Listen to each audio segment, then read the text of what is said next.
Bonjour chers abonnés, aujourd'hui nous allons nous amuser avec le modèle de Thevenin. Le circuit ici présent nous montre deux électromoteurs, E1 égale à 21 volts, 24 volts, E2 égale à 18 volts. Ça veut dire dans ce circuit, c'est E1 qui impose le sens du courant électrique. On nous demande de calculer les éléments du générateur de Thevenin vu de A et B. Ça veut dire que R3 ici est considéré comme une charge. Première des choses,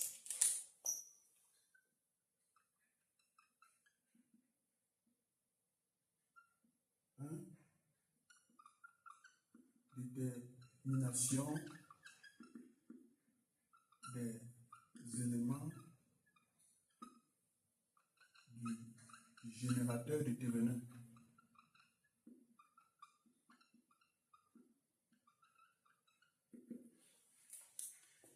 Le générateur de Thevenin est constitué d'une source de tension en série avec une résistance. Pour ce faire, nous allons tout d'abord commencer par le calcul de la tension de Thevenin.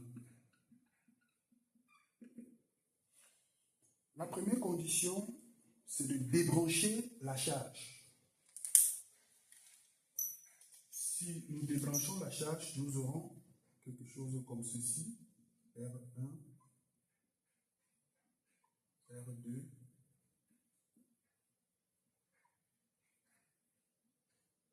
R4, R5,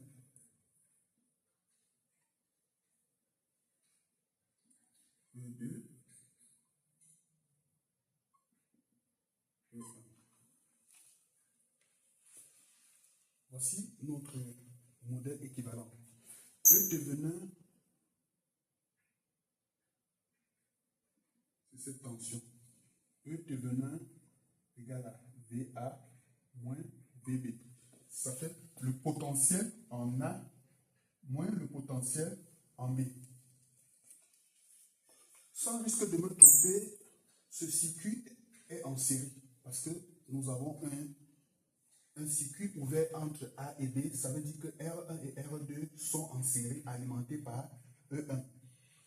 VA, le potentiel en A par rapport à la masse, VA sera égal à R2 fois la tension qui alimente E1 sur la somme des deux résistors.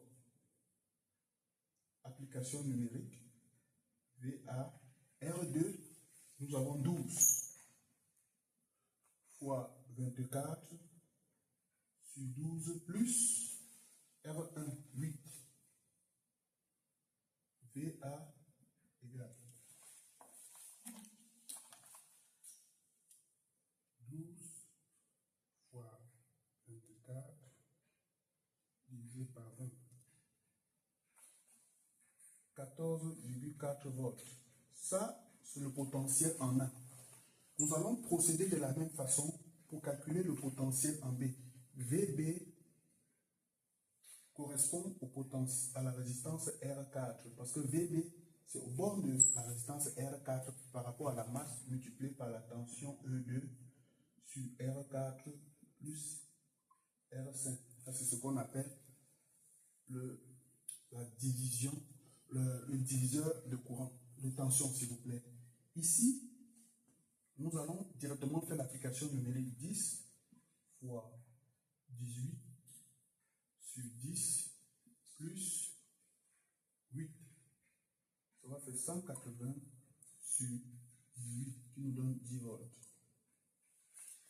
E Thevenin sera égal à VA moins VB qui correspond à 14,4 moins 10 qui nous donne 4,4 volts.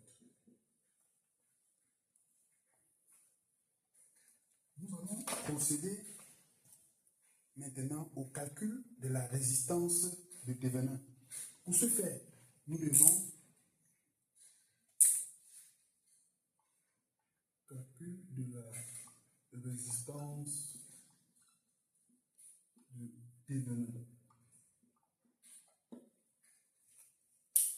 Nous allons recopier le schéma.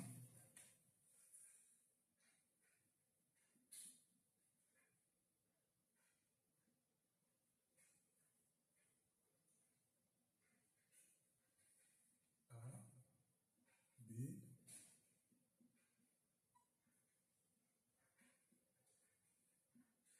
E2.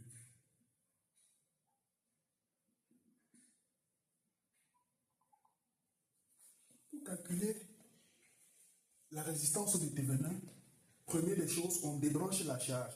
Nous voyons que la charge R3 a été débranchée. Ensuite, la deuxième loi, s'il existe des sources de courant, nous devons ouvrir des sources de courant. Dans le cas présent ici, il n'y a pas de source de courant. Et on court-circuite les sources de tension. J'ai deux sources de tension ici. Lorsque je court-circuite ces deux sources de tension, le chéquettement équivalent, si je me place au point A et le point B, je tends, ça veut dire que lorsque j'ai le point A ici, ça c'est le schéma équivalent. Si j'ai le point A,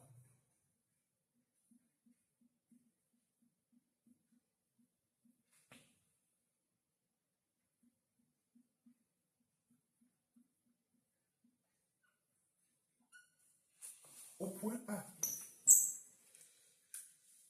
j'ai R1, R2, R4, R5. Au point A, R1 et R2 se touchent. R1 et R2 se touchent. Et les pieds de R1 et R2 aussi se touchent. Au point B, R4 et R5 se touchent. Et leurs pieds aussi se touchent. Lorsque je pars d'ici à là, j'ai ce fil. Je peux les joindre comme ceci. Ça veut dire, au point A,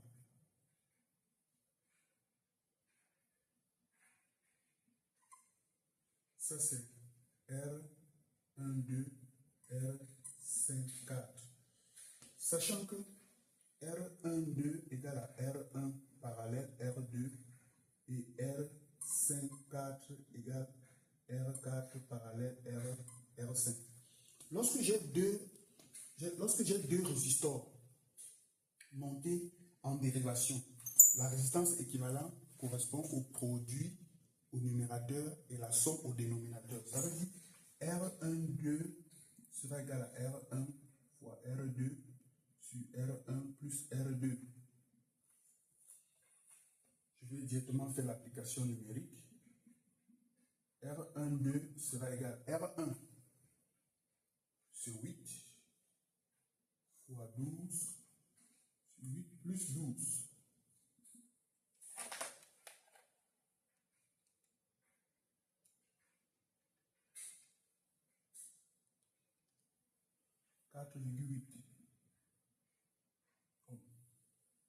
R54 égale à R5 fois R4 sur R5 plus R4.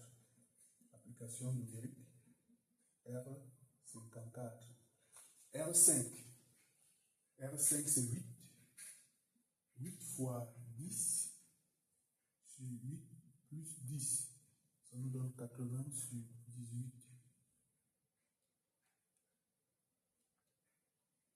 4,44. 4,44. Ça veut dire RAB égale à R dévenant égale à R1,12 plus R54. Parce que les deux éléments, si je place un nomètre, le mètre va m'indiquer que les deux éléments-ci sont en série. Par conséquent, je vais effacer ici.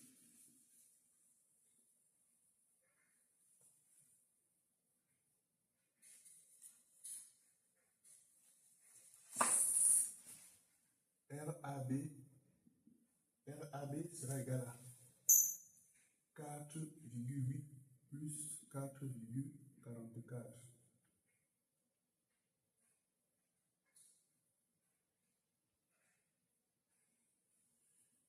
RAB égale à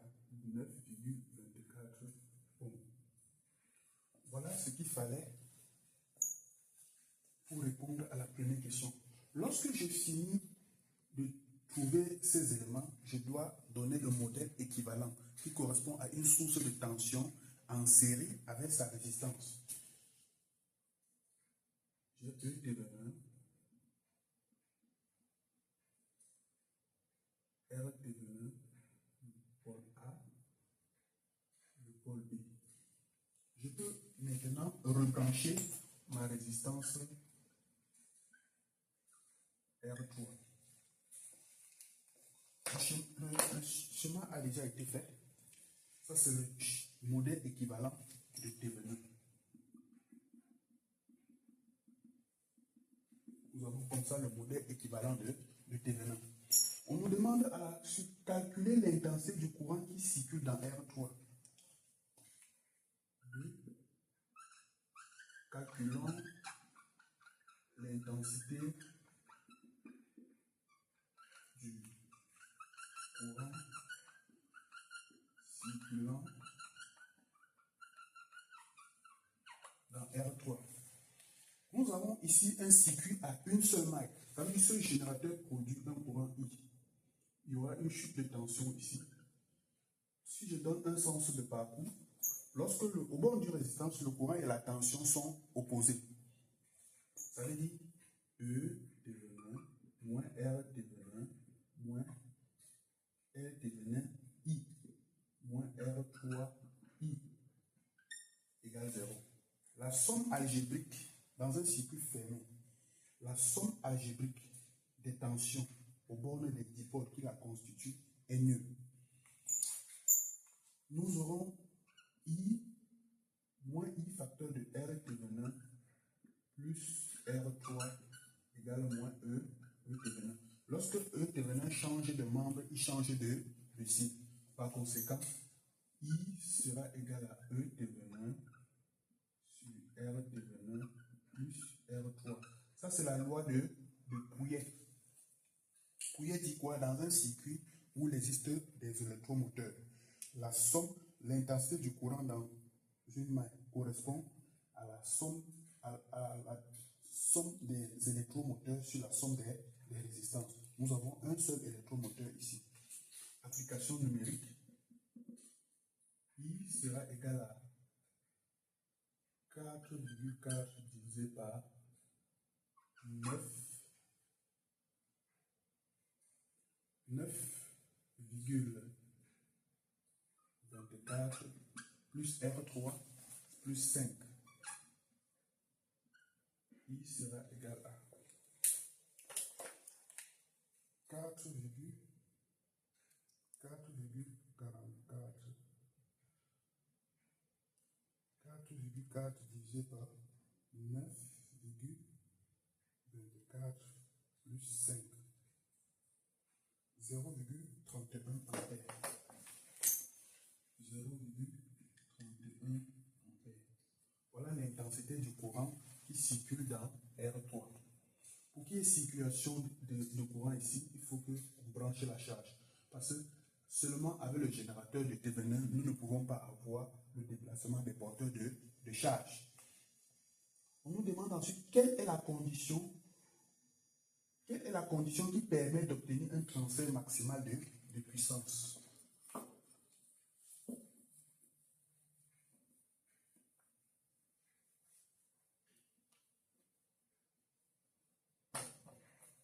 Condition pour obtenir quoi? Condition pour obtenir un transfert maximal de puissance. La condition, c'est que la résistance de la charge doit être égale à la résistance du générateur. Ça veut dire que R3 doit être égal à R Tv1. Pour calculer cela, nous savons que P est égal à R3 I au carré. Or, I égale à E Tv1 sur R Tv1 plus R3. Ça fait R3 facteur de ETV1 sur RTV1 plus R3 au carré. J'ai remplacé le courant par cette grandeur. Or, R3 égale à RTV1. Ça veut dire que j'aurai ici RTV1, ETV1 sur RTV1 plus RTV1 au carré. Ça me donne ETV1 carré fois RTV1 sur 2 RTV1 au carré. Ici, j'aurai ETV1 carré sur 4 RTV1. Ça, c'est l'expression de la puissance maximale transmise. Application numérique. P sera égal à 4,4 au carré sur 4 facteurs de RTV1, 9,24. 9,24.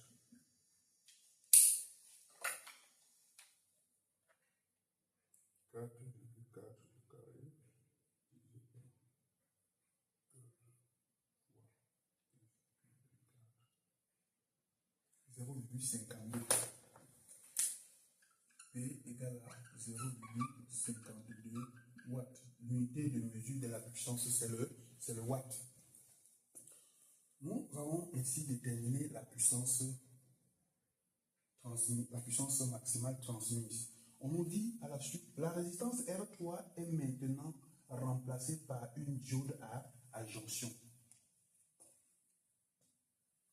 Ça veut dire nous avons R3 égale diode. On aura ce schéma RTV1, la diode à jonction. Quelle est la condition pour que cette diode devienne conductrice? Nous savons que la diode, c'est un composant à semi-conducteur qui laisse passer le courant dans un seul sens, de l'anode vers la cathode. Pour que cette diode-ci soit conductrice, la condition sine qua non,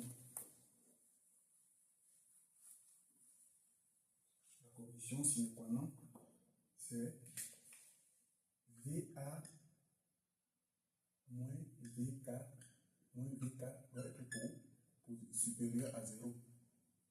C'est seulement si VA supérieur à VK. Voilà la condition pour que la diode devienne conductrice. Mes chers abonnés, nous voici au terme de cet exercice. J'aimerais que vous essayiez de calculer la puissance avec la résistance R3 sans tenir compte du transfert maximal de puissance pour essayer de voir l'écart qui est entre les deux puissances, c'est-à-dire en utilisant directement P égale à R3 I carré. Nous avons calculé ce courant. Essayez de calculer. Si vous avez aimé cette vidéo, partagez-la. Appuyez sur la cloche de notification pour pouvoir recevoir d'autres. Merci.